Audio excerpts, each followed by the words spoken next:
Oke, pemrosesan video ya, di sini Ibu akan jelaskan intinya.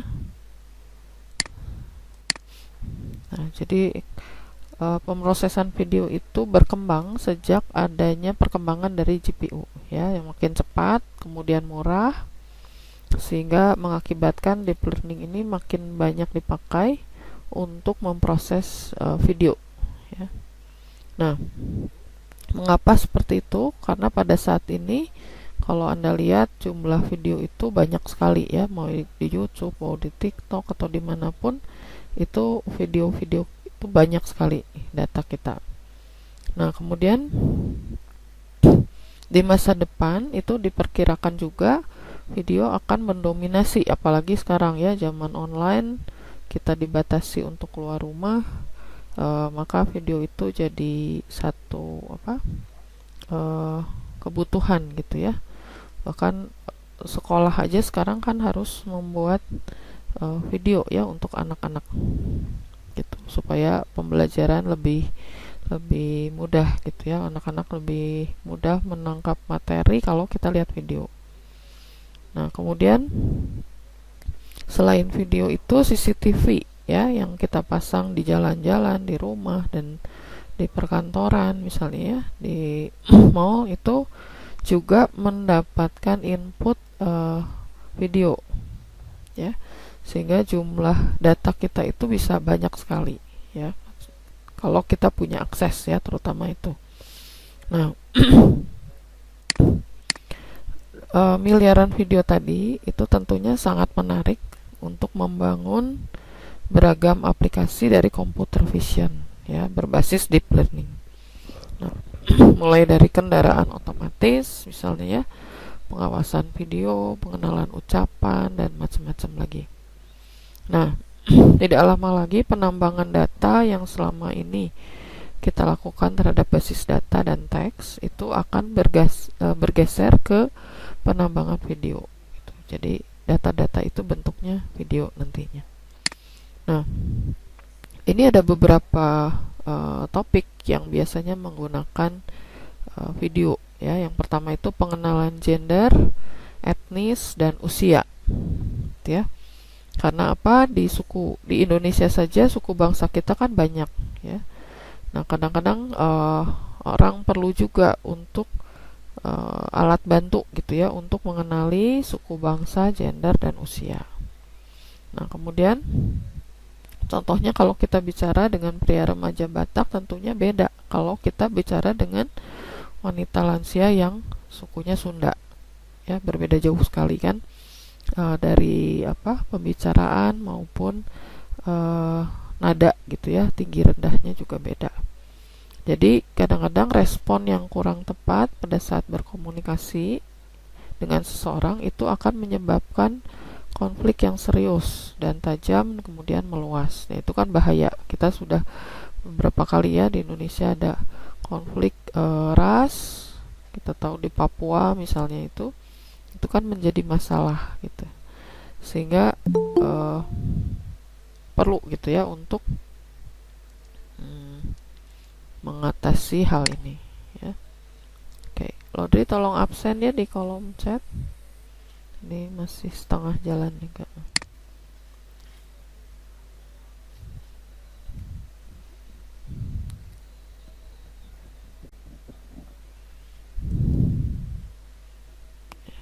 Absen dulu.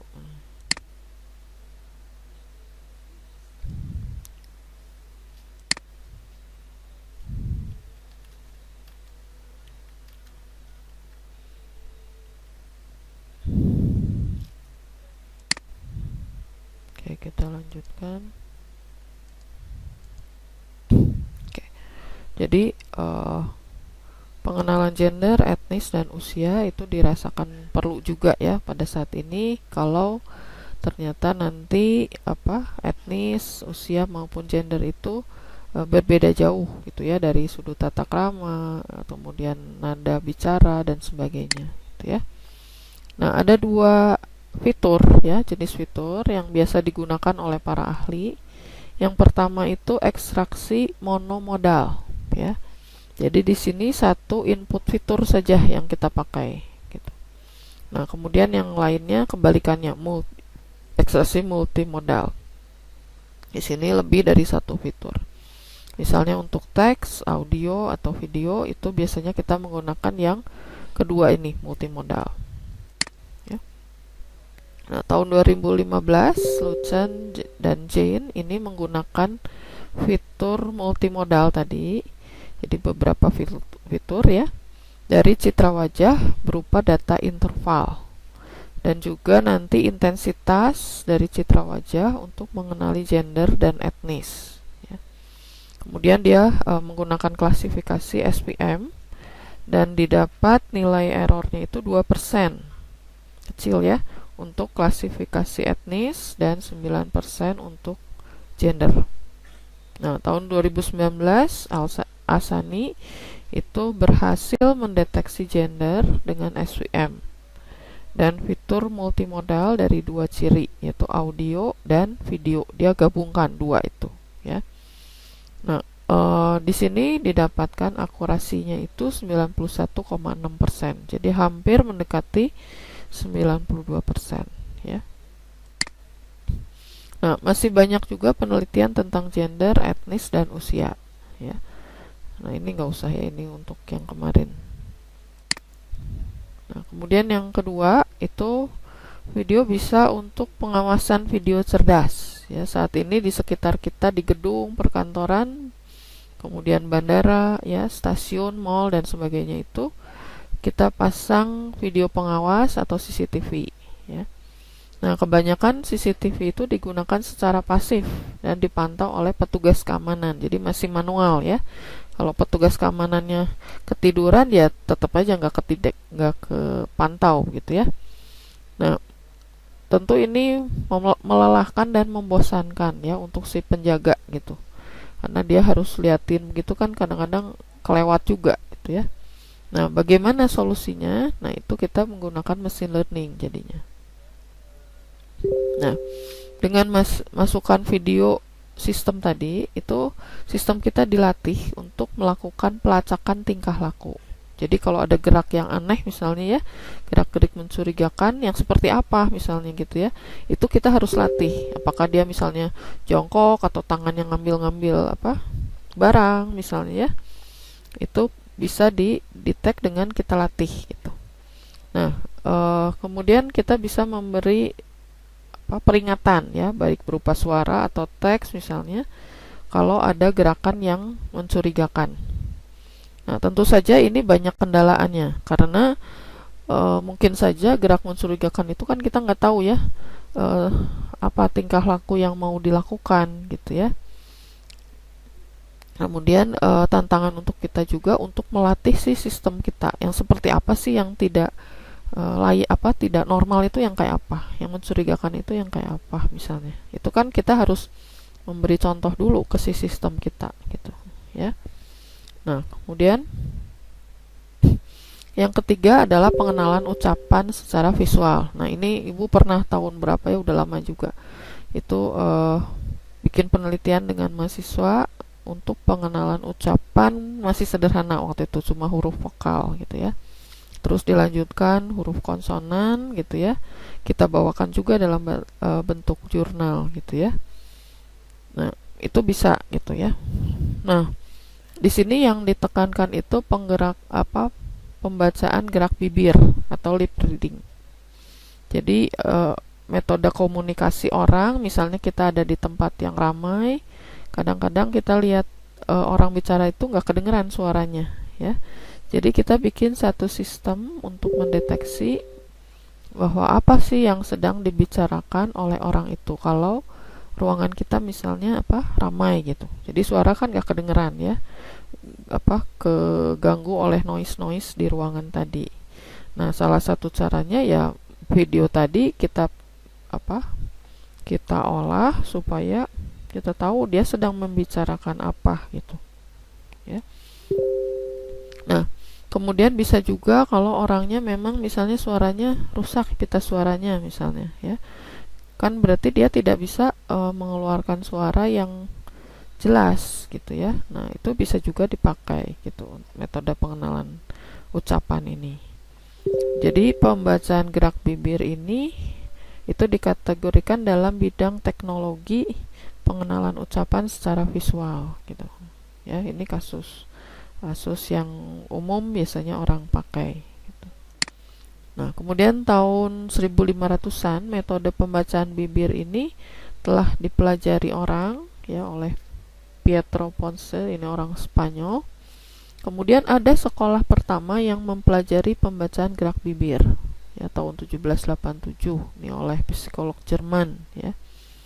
Jadi akurasi kemampuan membaca bibir manusia itu adalah masih sekitar 53% ya, masih rendah ya. Memang kemarin waktu kita percobaan juga ada sedikit kesulitan karena bentuk kita ngomong A atau O atau E itu hampir mirip ternyata bibir orang gitu ya. Bedanya nggak terlalu jauh gitu.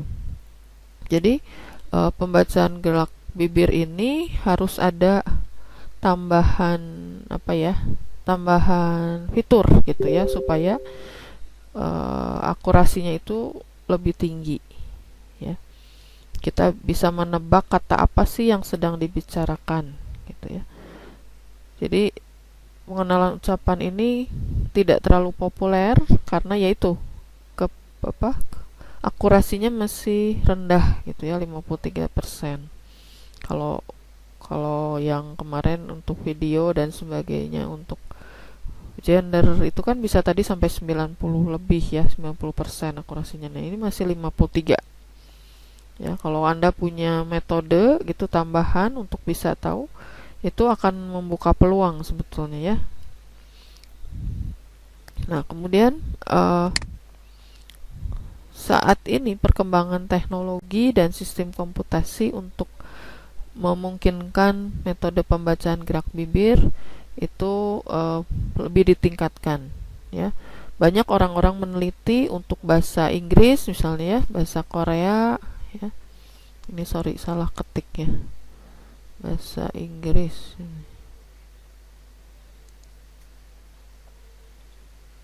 Bahasa Inggris ya. Bahasa Korea, kemudian bahasa Jepang, Belanda dan lain sebagainya ya. Nah, waktu itu Ibu meneliti ini karena ternyata untuk bahasa Indonesia itu masih jarang ya. Kemarin minggu lalu siapa Felix ya? Cari data bahasa Indonesia masih jarang ya Felix ya. Karena memang database kita masih kurang sekali gitu ya. Nah, kemudian Ibu tahun 2015 nih ya, udah lama sekali. Itu mulai mengenal untuk huruf vokal ya bahasa Indonesia tadi. Nah, metode yang beberapa yang dipakai itu antara lain panjang lebar bibir, kemudian luas bibir ya waktu itu, sudut, kita pakai beberapa metode waktu itu. Ya, dengan beberapa kali penelitian. Nah, nih tahun 2014 itu Ibu pakai tinggi dan lebar bibir ya untuk mengenali huruf vokal. Nah, tantangan lain waktu membaca bibir itu variasi inputnya seperti warna kulit ya, bentuk wajah, kemudian fitur wajah itu ternyata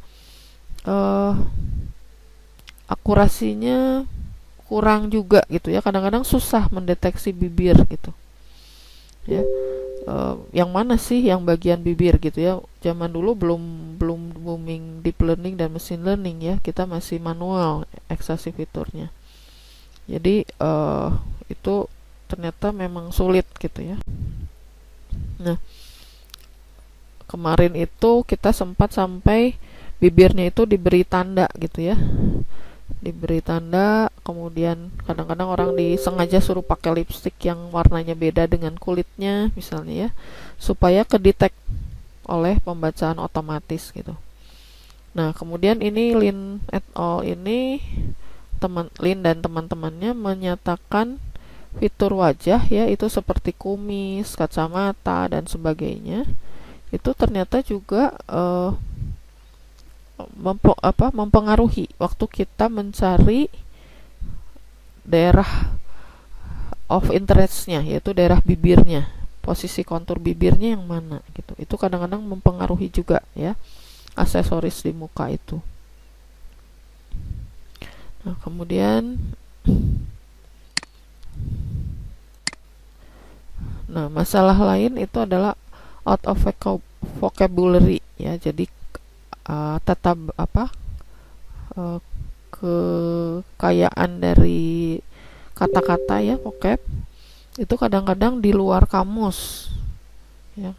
Apalagi kalau bahasa anak-anak ABG itu kan udah istilahnya udah beda lagi ya, dengan kamus kita nggak ada gitu ya, kadang-kadang belum tertulis di kamus. Nah, dengan perkembangan metode deep learning, maka saat ini si peneliti mencoba menerapkan CNN untuk pengenalan ucapan visual tadi.